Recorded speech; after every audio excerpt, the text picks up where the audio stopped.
అభిమన్యుడు తెలుసు కదా, మహాభారతంలో అభిమన్యుడు, అర్జునుడి కొడుకు అభిమన్యుడు ఎంతటి మహావీరుడో మనందరికీ తెలుసు, ఎంతటి మహాయుద్ధ వీరుడో తెలుసు, మహాయోధుడు. కానీ అంతటి మహావీరుడు, అంతటి యుద్ధ వీరుడు, అంతటి మహాయోధుడు అయినప్పటికీ కూడా అతను పద్మవ్యూహంలోకి ఎలా ప్రవేశించాలో తెలుసు, కానీ బయటికి ఎలా రావాలన్న విషయం తెలియకపోవడం వల్ల ఏం జరిగిందో మన అందరికీ తెలుసు. ఫ్రెండ్స్, మనం చిన్నప్పటి నుంచి కూడా ఎన్నో సంవత్సరాలు చదివాం. చిన్నప్పటి నుంచి 10వ తరగతికి వచ్చేసరికి 10వ తరగతి ఏమో మన జీవితంలో టర్నింగ్ పాయింట్. అరే నీ జీవితంలో 10వ తరగతి 10th క్లాస్ అనేది చాలా టర్నింగ్ పాయింట్. నీవు ఎంత కష్టపడాలో ఆ కష్టం అంతా 10th క్లాస్లో పడిపోయి తర్వాత నీ జీవితం మారిపోతుంది అన్నారు. సరే అని చెప్పేసి మనం తెగ కష్టపడిపోయి 10th క్లాస్ పాస్ అయిపోయాము. ఏదో ఎలాగో మంచి మార్కులు వచ్చి 10th క్లాస్ అయిపోయింది అయినేసరికి అమ్మయ్య అనుకునేసరికి అరే ఇంటర్మీడియట్ 2 సంవత్సరాలు నీ జీవితాన్ని మార్చేస్తే ఈ 2 సంవత్సరాలు నువ్వు కష్టపడ్డావంటే అసలు నువ్వు ఇంకా చదవాల్సిన పని ఉండదు అన్న అంత బిల్డప్ ఇచ్చి మనకి ఇంటర్మీడియట్ చదివిస్తారు. ఇంటర్మీడియట్ లో కూడా కింద పడి మీద పడి ఎంతో కష్టపడి నానా కష్టాలు పడి ఇంటర్మీడియట్ పూర్తి చేసేస్తూ ఉంటాం. ఇంటర్మీడియట్ అయిపోయింది, తరువాత పరిస్థితి ఏంటి? ఇంటర్మీడియట్ నుంచి బయటపడడం, డిగ్రీ చేయాలా, ఇంజనీరింగ్ చేయాలా, ఇంకా అది చేయాలా, ఇది చేయాలా, 3 సంవత్సరాలు డిగ్రీ చేయాలా, 4 సంవత్సరాలు డిగ్రీ చేయాలా, ఇలా రకరకాలైనటువంటి డిగ్రీల గురించి పడతాం. ఈ డిగ్రీల్లో బిఏలు, ఎంఏలు, బీకాము, ఎంకాము, బీటెక్, ఆటెక్, ఈ టెక్ అంతా కుదిరిపోయేలాగా సుమారు 3 నుంచి 5 సంవత్సరాల పాటు ఈ డిగ్రీలు చేయడంలోనే ఉంటాం.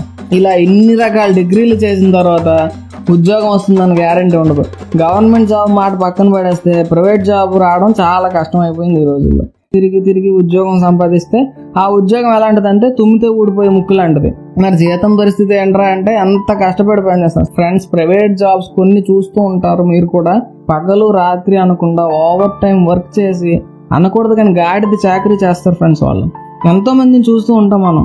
అంత కష్టపడినప్పటికీ కూడా వాళ్ళకి 10,000 నుంచి మహా అయితే 50, 60, 70 మాట పక్కన పెట్టండి, 50 రావడం కూడా చాలా కష్టంగా ఉంది ప్రస్తుతం ఈ రోజుల్లో.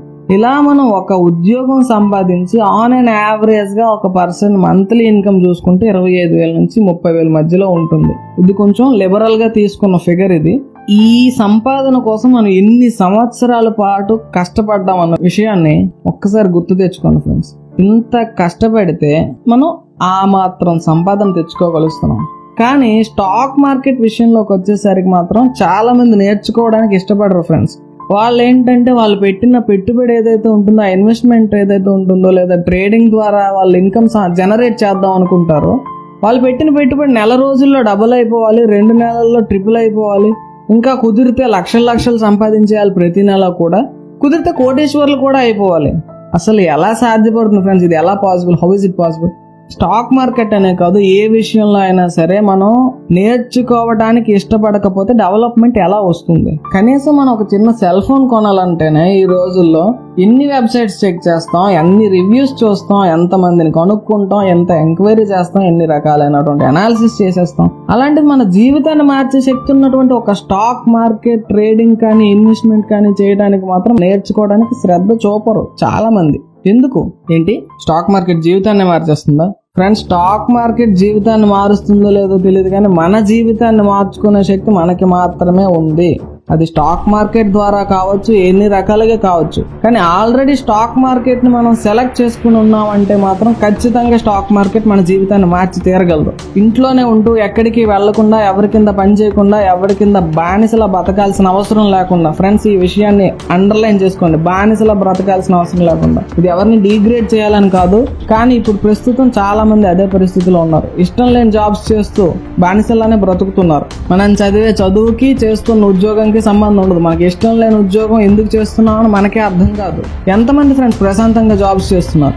సరే, ఇవన్నీ పక్కన పెడితే స్టాక్ మార్కెట్ అనేది ఎవరి మీద మనం ఆధారపడాల్సిన పని లేకుండా మనల్ని ఫైనాన్షియల్ గా ఇండిపెండెంట్ గా చేస్తుంది.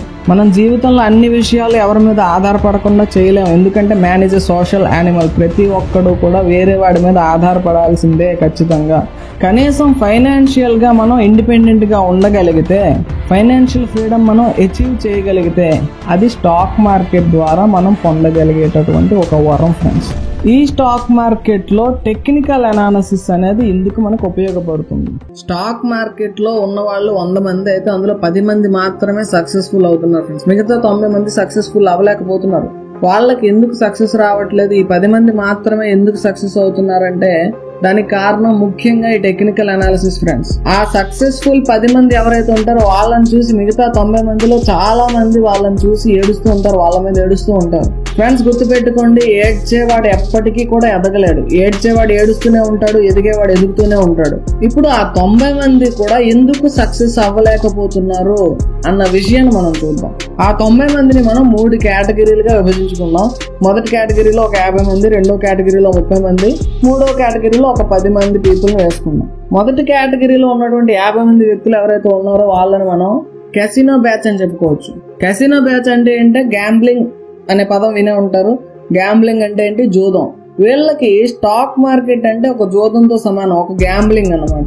వీళ్ళు ఎలాంటి అనాలిసిస్ కూడా చేయరు. ఏ స్టాక్ ఎందుకు కొంటున్నారో ఎందుకు అమ్ముతున్నారో వాళ్ళకే సరైనటువంటి కారణం ఉండదు.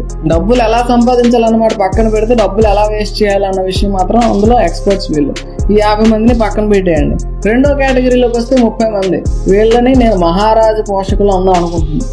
మహారాజు పోషకులు అన్న విషయం మనం సత్రాల్లో చూస్తూ ఉంటాం. వాళ్ళు చాలా గ్రేట్ పీపుల్. కానీ ఈ 30 మంది ఎవరైతే ఉంటారో వీళ్ళు సొంతంగా అనాలిసిస్ చేయరు. చేసేంత టైం కొంతమందికి ఉండదు, నిజంగానే ఉండదు. కానీ వీళ్ళలో ఎక్కువ మంది కూడా ఏంటంటే వాళ్ళు సొంతంగా అనాలిసిస్ చేయడానికి సిద్ధపడరు ఫ్రెండ్స్. ఎందుకంటే కాస్త బద్ధకస్తులు. ఒక ఊరు పేరు తెలియని ఒక వ్యక్తి ఎవరో ఉంటారు, వాడికి స్టాక్ టిప్స్ కోసం అని చెప్పేసి డబ్బులు కడుతూ ఉంటారు. వాడిచ్చే స్టాక్ టిప్స్ వల్ల వీళ్ళకి ప్రాఫిట్స్ వస్తాయో లేదన్నమాట పక్కన పెట్టేస్తే వీళ్ళు మాత్రం వాడిని వేలకు వేలు పోసి పోషిస్తూ ఉంటారు. అందుకే వీళ్ళు మహారాజ పోషకులు. మూడవ కేటగిరీలో ఉన్నారు 10 మంది అని చెప్పుకున్నాం. ఆ 10 మంది ఎలాంటి వాళ్ళు అంటే అభిమన్యుడు లాంటి వాళ్ళు ఫ్రెండ్స్. అభిమన్యుడు తెలుసు కదా, మహాభారతంలో అభిమన్యుడు, అర్జునుడి కొడుకు అభిమన్యుడు. అభిమన్యుడు ఎంతటి మహావీరుడో మనందరికీ తెలుసు, ఎంతటి మహాయుద్ధ వీరుడో తెలుసు, మహాయోధుడు. కానీ అంతటి మహావీరుడు, అంతటి యుద్ధ వీరుడు, అంతటి మహాయోధుడు అయినప్పటికీ కూడా అతను పద్మవ్యూహంలోకి ఎలా ప్రవేశించాలో తెలుసు, కానీ బయటికి ఎలా రావాలన్న విషయం తెలియకపోవడం వల్ల ఏం జరిగిందో మనందరికీ తెలుసు. మహారథులు అందరూ కూడా మోసం చేసి చంపేశారు చిన్నపిల్లలు. స్టాక్ మార్కెట్లో కూడా అలాంటి వాళ్ళు చాలా మంది ఉంటారు ఫ్రెండ్స్. ఒక చిన్న విషయం మనకు తెలియకపోయినా సరే మనం డబ్బులు నష్టపోతాం. టెక్నికల్ అనాలిసిస్ అనేది ఎలాంటిది అంటే ఆ నష్టాన్ని మనం తగ్గించుకోవడం కోసం ఉపయోగపడుతుంది. Stock market is a game of probabilities. ఖచ్చితంగా మనం స్టాక్ మార్కెట్ టెక్నికల్ అనాలిసిస్ నేర్చేసుకున్నాము, మన స్టాక్ మార్కెట్లో నష్టం రాదు అని ఎవ్వరూ కూడా మీకు గ్యారంటీ ఇవ్వరు. అలా గ్యారంటీ ఇస్తున్నారంటే అది ఖచ్చితంగా అబద్ధం. స్టాక్ మార్కెట్ అనేది ఎలాంటిదంటే ప్రాబబిలిటీస్ మీద నడుస్తుంది. టెక్నికల్ అనాలిసిస్ అనేది మనం సింపుల్గా ఒక సెంటెన్స్లో చెప్పుకోవాలంటే it determines the entry point and exit of any trade. ఏదన్నా ఒక ట్రేడ్లో మనం ఏ ప్రైస్లో ఏ స్టాక్ ఎప్పుడు ఎక్కడ కొనాలి, మళ్ళీ అందులోంచి ఎప్పుడు ఎగ్జిట్ అయిపోవాలన్న విషయం మనం టెక్నికల్ అనాలిసిస్ ద్వారా పూర్తిగా నేర్చుకోవచ్చు ఫ్రెండ్స్. అభిమన్యుడికి ఆ పద్మవ్యూహంలోంచి బయటికి ఎలా రావాలన్న విషయం కనుక తెలుసుంటే వీళ్ళందరూ కాదు, భీష్ముడు, ద్రోణుడు, కర్ణుడు, దుర్యోధనుడు, దుశ్శాసనుడు, జయద్రథుడు ఇలాంటి మరో 1000 మంది వచ్చినా సరే ఇతని వెంట్రుకను కూడా టచ్ చేయగలిసే వాళ్ళు కాదేమో. అంతటి గొప్ప వీరుడు అభిమన్యుడు. వీళ్ళు ఈ 10 మంది ఎలాంటి వాళ్ళు అంటే అలాంటి వాళ్ళు. వీళ్ళకి చాలా నాలెడ్జ్ ఉంటుంది, కానీ టైమింగ్ అనేది తెలియదు. టైమింగ్ ఖచ్చితంగా ఉంటేనే మనం స్టాక్ మార్కెట్లో డబ్బులు సంపాదించగలం. ఆ టైమింగ్ దగ్గర మనకి టెక్నికల్ అనాలిసిస్ అనేది హెల్ప్ చేస్తుంది ఫ్రెండ్స్. టెక్నికల్ అనాలిసిస్ నేర్చుకున్న తర్వాత ట్రేడింగ్ ఎలాంటిదంటే అరేబియన్ హార్స్ రైడింగ్ లాంటిది. Arabian horse is the best horse in the world to ride. అలా మనం స్టాక్ మార్కెట్ ని కూడా టెక్నికల్ అనాలిసిస్ నేర్చుకుంటే రైడ్ చేసుకుంటూ వెళ్ళదు ఫ్రెండ్స్. ఈ రకంగా స్టాక్ మార్కెట్ ని రైడ్ చేసుకుంటూ వెళ్ళాలి అంటే ఖచ్చితంగా టెక్నికల్ అనాలిసిస్ నేర్చుకుని తీరాలి. మన ఛానల్ ముఖ్య ఉద్దేశం ఏంటంటే తెలుగు వారందరూ కూడా ఎక్కువగా ఎవరి మీద ఆధారపడకుండా టెక్నికల్ అనాలిసిస్ సహాయంతో స్టాక్ మార్కెట్ లో డబ్బులు సంపాదించాలి. ఫైనాన్షియల్ ఇండిపెండెన్స్ అనే టర్మ్ ని మన జీవితంలో తక్కువ వయసులోనే మనం అచీవ్ చేయాలి. దీన్ని మనం ఖచ్చితంగా సాధ్యం చేసి చూపిద్దాం ఫ్రెండ్స్. అర్జునుడి చేతిలో ధనస్సులా, భీముడి చేతిలో గదాయుధంలా, శివుడి చేతిలో త్రిశూలంలో ఈ టెక్నికల్ అనాలిసిస్ అనే ఆయుధం స్టాక్ మార్కెట్ అనే రణభూమిలో మన సైనికులందరినీ కూడా సక్సెస్ఫుల్ ట్రేడర్స్ గా ఖచ్చితంగా మార్చగలదు, మారుస్తుంది. దీన్ని మనం సాధ్యం చేసి చూపిద్దాం. Our channel is ready. మరి మీరు రెడీనా? ఇంకా ఆలస్యం చేయకుండా మన ఛానల్ ని సబ్స్క్రైబ్ చేసుకోండి. ఆ పక్కనే ఉన్న గంటని గట్టిగా ఒకటి పీకండి. ప్రతి వీడియో కూడా మీకు ముందుగానే రావడం జరుగుతుంది. టెక్నికల్ అనాలిసిస్ నేర్చుకుందాం. All the very best friends. Let's become successful traders in stock market.